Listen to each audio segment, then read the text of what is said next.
How much water can you safely add to acrylic paint? If you read online, and a lot of the comments in my videos, it seems that if you add too much water to your acrylic paintings, they're going to crack.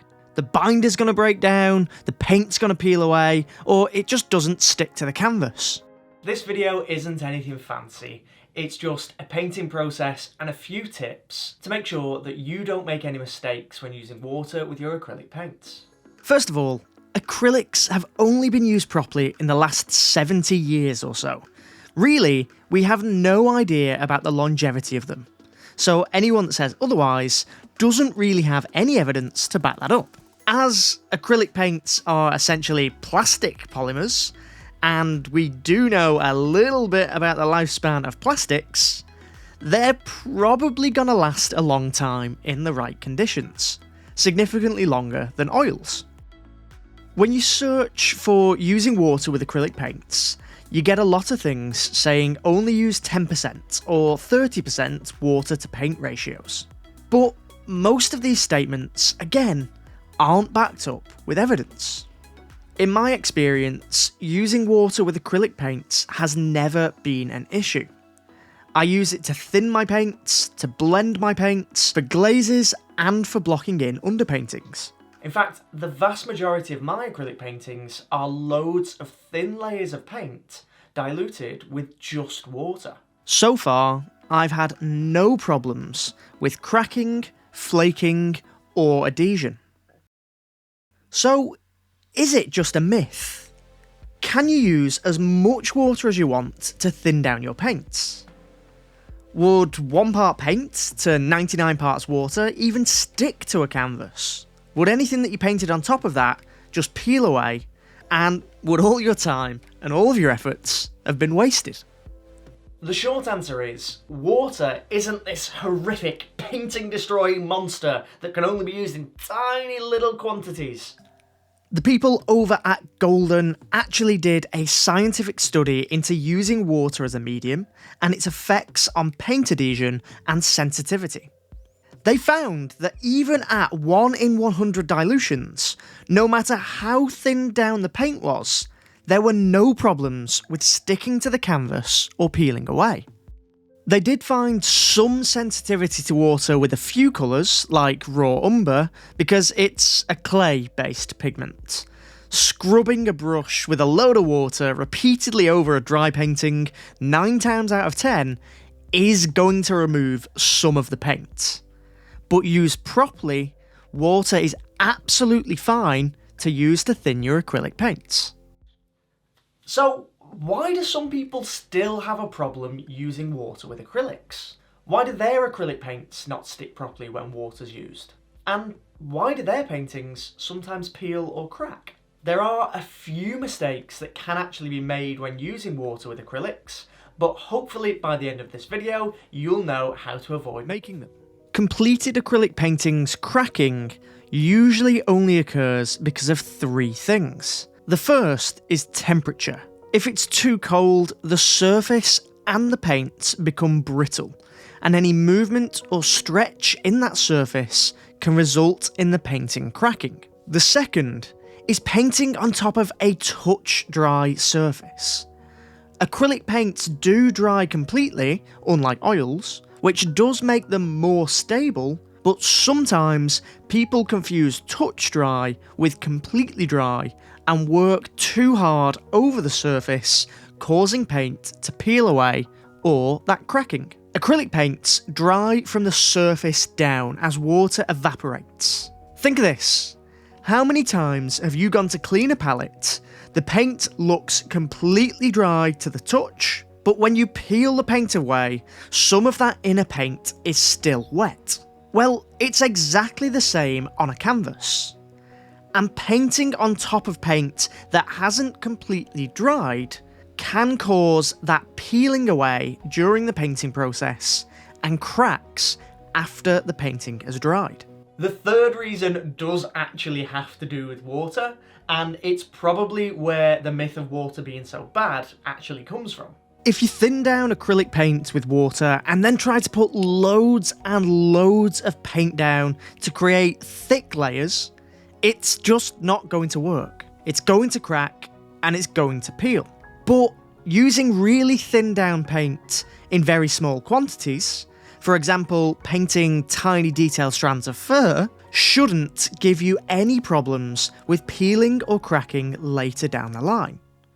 Most of the problems with water and acrylics comes from creating thick, impasto style pieces, not realistic or highly rendered pieces where the actual depth of the paint is usually very thin and not textured at all.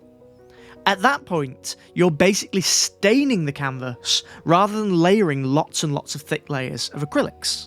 So, in theory, there shouldn't really be enough paint there for any cracks to actually happen. It's important to say that every brand of acrylic paint is different. This was proved with golden acrylic paints. The paints that you use might be different and have different properties. And these aren't even the only problems with acrylics.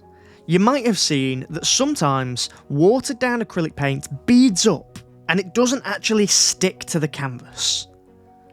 But this isn't usually a problem with the paint, and it's not the water itself. It's actually that the surface you are painting on hasn't been properly prepped. The paint isn't soaking into the surface properly. It's a bit of a misconception that acrylic paints sit on top of the canvas, when that's not how it should work at all, and that's why peeling happens. What should happen is that acrylic paint should soak into the layers of the canvas, similar to how it would if you were painting on paper. Usually, that beading and that peeling away occurs when a cheap gesso has been applied to a store-bought canvas, or if no gesso is being used at all. Without that gesso, there's nothing for that paint to soak into. So the best way to make sure that that beading doesn't happen is apply a few layers of your own gesso to your canvas before you start painting. I do this for every painting that I do.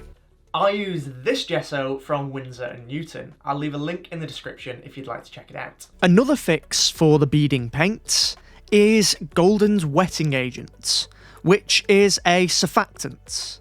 And surfactants work by reducing the surface tension in water.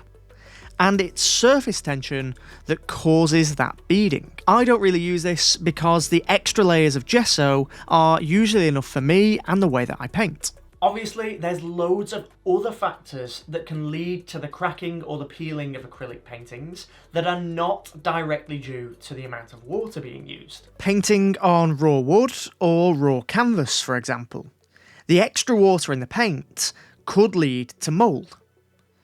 Also, if you are painting on raw wood, your painting's life is tied to the life of the wood itself, which will obviously age, and that can change the colour of your paints, as well as crack along the grain of the wood due to humidity, which would then cause cracks in the paint. Most of the issues surrounding the use of water is usually down to the surface that you are painting on. However, even on completely prepared surfaces, there can be minor issues with water sensitivity with especially sensitive colours of paint, like raw umber for example. In the study by Golden, they found an easy fix for this. They realised that if you mixed 1 part acrylic medium, like GAC 100, to 10 parts water, you could then use that mixture to thin the paints down as much as you wanted with no adhesion or no sensitivity problems. I've not actually used this medium before, as I've spent years learning how to prepare my surface and how to work with just water.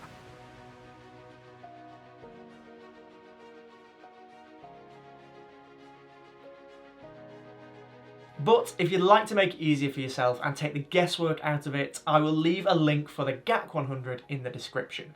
I've literally just bought my own bottle of this, so I'm going to try it out and that will be another video. Remember, every acrylic paint brand and colour is different. The best way to improve is just by trying out all of these techniques with your favourite paints.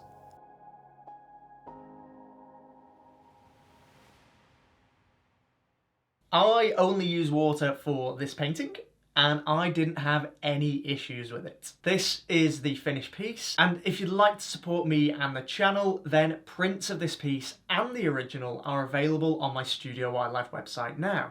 If you'd like to learn a little bit more about my acrylic painting process, then check out my lion painting video here. As always, I hope you've enjoyed the video. Please do give it a like and subscribe to the channel, and I'll see you next time.